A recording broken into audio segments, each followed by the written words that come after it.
Hi everyone, I'm Lynn from Finds of Yesterday, and I'm excited to share with you this new playlist we're starting for our YouTube channel. And it's introducing a jewelry book that's on the market. And I don't know about you, but I've had issues trying to find jewelry books that are going to answer all the questions I'm looking for. They usually show the front cover and the back cover and nothing in between, and sometimes nothing in the description about the contents. So what this series is going to do is show you books from cover to cover, and not in depth, but we're going to just skim through the books so you have an idea if this is going to be a book that you want to purchase. The first book we're starting with is The Art of Juliana Jewelry. Very excited about this book. It is colorful and fun, and she did a fabulous job of writing it. Katerina Musetti is the author, and it's a Schiffer Publishing book. And I'm going to just start here, kind of paging through and showing you some of the different things about this book. So we have, the copyright is from 2008 on this book. Let's see if I can get a little closer here.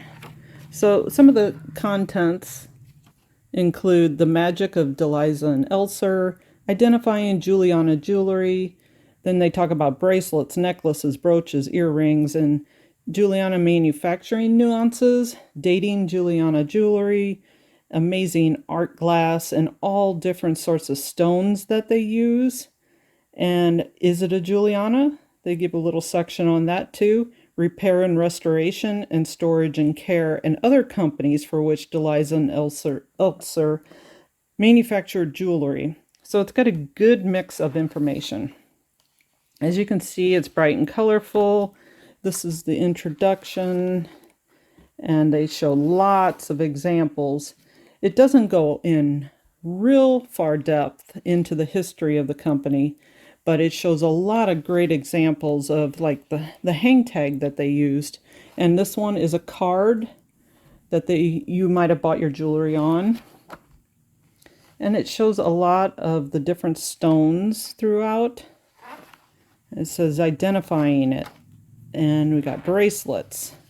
And here they show the different, if you look at this page, it shows the 5 lengths. It doesn't really show them, but it shows these oval lengths, and it shows the rectangle lengths, and a beautiful bracelet with the safety chain on it. And here's the back. So it shows a lot of the backs and the construction of it in this chapter. This right here shows a lot of how a traditional Juliana would look. This is one version where they're kind of arched, and it's just high quality. You can just tell that the metal is not thin. It is well made. It's glossy. They used choice rhinestones and different kinds of stones. The bracelets here, you'll see the clampers. Some of them were made with rounded. Some were made with one big round circle and a hinge on this side, and the opening is on this side. So they show clamper bracelets. Here's another version with like a gunmetal color to it, and beautiful intaglio cameos. This one looks like 1928, like it's stamped with a 1928 design on it, but it's actually a Juliana. They used that stamping as well. And here's a push lock. They call it a box and tongue clasp. So it gives you great keywords to use if you're selling the jewelry. And this particular necklace is gorgeous. This section is all about necklaces. And they used a lot of the 5-strand with the rhinestone on the ends. They did a lot of this cup chain throughout, and they did a lot of navettes and rhinestones that go up the cup chain. So that is really popular. Or these little round ones go up the cup chain. You see a lot of the scalloped, and again, these gorgeous rhinestones they incorporate. And this type of construction is popular with Juliana. You'll see the wire with the, it's just like a thin wire that holds the construction together. You'll see a lot of layering, like on this piece. Here's the 5-link construction and some of the backs. They did a lot of open backs, but they also did a lot of closed backs. And there again, the cup chain. Let's keep paging through this. Here's another of the wire. This one actually is a great example of what the clasp looks like. It's soldered in 2 points, and there's no Y holding it together, no underbar. It's just the one pin where it's soldered at 2 points, and it actually has a pin clasp or a pin stop right here. They did hook clasps, and here's again the open backs and some closed backs. This is all about brooches. Here's a good example of the backs of some of the brooches, and some more. And this is, they call it Givray. I call this one a porphyry glass. It's pretty common porphyry. Here's another wire construction, and these little hook wires they did in a lot of their pieces. Then they start talking about earrings. Look at the gorgeous rhinestone earrings, just filled with rhinestones. And this page is great. They show it, all the backs of the earrings. Not all, but they show a lot of backs. And if you look close on this page, you'll see where they use the 3 dots on the paddle. And that's common among a lot of Juliana pieces. And then we go to Juliana Manufacturing Nuances. Here's the 5 little strands. They did use 7 strands in some, so you know we can't confuse that with some of the other ones we'll talk about later. And they used a lot of Margarita stones. When I say stones, I mean glass. They used all glass. And here's some of the navettes or marquee rhinestones going up the cup chain again. Dating jewelry. And then lavish. And then we talk about art glass. Oh, these gorgeous art glass pieces. Look at this one. This looks like a pine cone in a way to me. And here's some pillowcase glass ones. They remind me of Grandma's pillows that she had on her couch with the little button in the middle. They did a lot of that. They did some little rose intaglios, and they show a lot of the polka dot. They show a lot of the different glass ones. Gorgeous, gorgeous, gorgeous.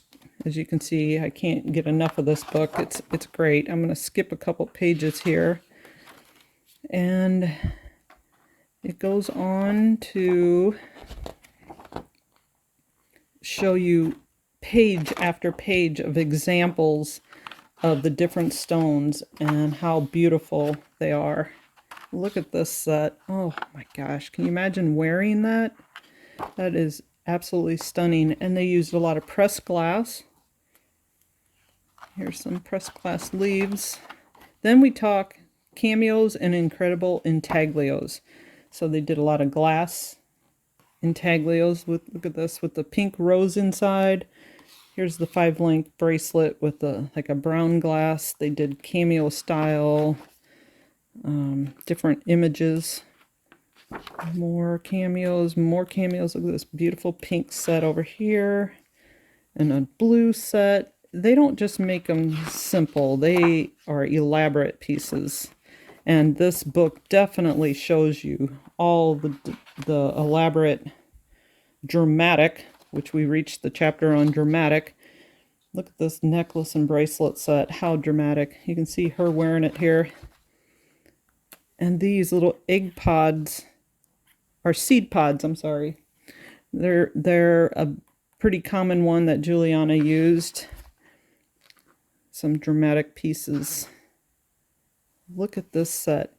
I see a lot of these in Juliana pieces. This little curved little, I don't know what to call them. I don't know if they say it or not, but they're pretty common. Here's some more seed pods in blue. A lot of iridescent. You'll see a lot of AB rhinestones throughout Juliana's history. A lot of these are going to be from the 50s and 60s, or the late 50s and 60s, because AB rhinestones weren't created until 1955. So we've reached, what is this chapter? I don't think, yeah, the Easter eggs and the painted flowers and magnificent Mother Nature. The Easter eggs are the signature pieces for Juliana. Look at this. These are stunning. They're kind of a mix of all sorts of colors with some glitter inside. Makes them pop. Look at this. Here's another, this one, the seven dangles is a signature of Juliana, but again, there was the 5 dangles as well. This one, it highlights this Easter egg on a dangle. This one is orange and fabulous. We got hematite ones, hematite cabochons. Here's some more hematite, and then we got milk glass. So I'm going to skip through some of these. Now we're at the fabulous figurals. They did a lot of turtles and some butterflies. I don't think there was too many butterflies, but if you look at the butterflies, you'll see the arms are straight. They're not like the scroll kind that you see a lot of. They did, there's a donkey, and they call these owl eyes because they look like big owl eyes. Here's some more owl eyes. And these are, this one's a roadrunner and a lizard. So they did a lot of figurals. And a parrot and a peacock. Isn't that gorgeous? I'm sure that is stunning in person. And they show the back of the owl eye one here. It's got gunmetal. It's got the the pin that is soldered in 2 points. It's got some open backs, closed backs, and sometimes you'll see rivets throughout, but not a lot of rivets, just maybe 4 or 5 rivets or so. Here's another gorgeous butterfly and some bugs. Okay, I don't want to dwell too long on some of these. Here's the butterfly again. A lot of figurals in this section. And then we reach margaritas and rivoli and wild watermelon. This is pretty common with Juliana. Here's watermelon, and look at this stone. Oh my gosh, how pretty. And the blue one. And they had like a pinkish orange. What else do we have? We have blue and brown and green and pink and green. Oh, this was one of my first pieces that I found of Juliana. It was a stunner. I knew it was extra special. I didn't know anything about Juliana back then, but I knew it was a stunner and I knew I needed to research it and found out it was Juliana, and that's where I learned about her. Or I learned about Deliza and Elster. Here's another one with the Juliana hang tag with 5 strands hanging down. It was never an even amount, 5 or 7. And we can go on. Rivoli is the reversed rhinestone where the point is up. You'll see a lot of them in her pieces as well. And this section goes on and on. Then we got ravishing rhinestones. Here's the 3 strand. There's a 5 strand. And this little gold gilt, I see that on a lot. Not a lot, but I see it on occasion. This is a gorgeous piece. Milk glass. The milk glass pieces were so pretty too. Look at this. It has the owl eyes. And the blue. How pretty is that? This one's got 3 dangles. This one's got 5. You just kind of have to pay attention to the details, and that'll help you determine. Gradually you'll learn what Juliana looks like, and you'll be able to just look at one and say, that's a Juliana. And we go on, a Juliana mystery solved. So this one I kind of wanted to highlight a little bit, which was pretty interesting, is this piece was unknown. This whole set here was, this piece was unknown whether it was a Juliana or not, because it had the dog tooth prongs, and it has this, the cupcake, the fluted edges. And that is pretty signature of different companies like Shriner, and then Hobey and Hetty Carnegie used these as well. So they couldn't determine if this piece was actually a Juliana until somebody came along with the whole set. And the 5-length bracelet came into play, and then they knew it was a Juliana because Juliana is the only one that does that 5-length. So that is something Juliana did, but I don't feel that it was real common that they used the dog tooth prongs and the cupcake settings, but they're spread around out there. Then this section, chapter 19, shows other companies for which Deliza and Elster manufactured jewelry. So you'll see some of these are pretty common. You'll see this one a lot, which is this little patriotic brooch and earring set. This one is pretty common. It was designed by Deliza and Elster for Sarah Coventry, and it's got these little drops on it. Peridot rhinestones, they call them. Wow, that one's pretty popular too. I actually didn't know that Juliana made these for celebrity. They're marked like celebrity Sarah Coventry. They're not marked Deliza and Elster or Juliana.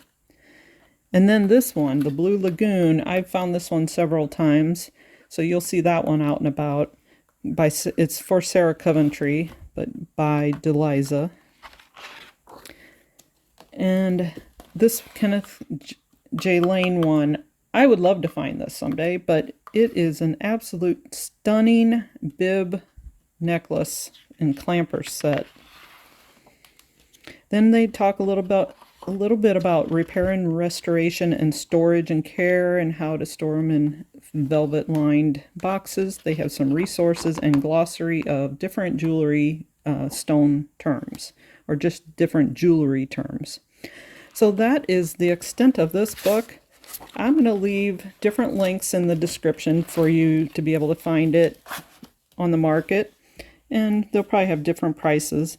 This book was around $59.95, and that was about what I probably paid for this book. So I hope you enjoy this.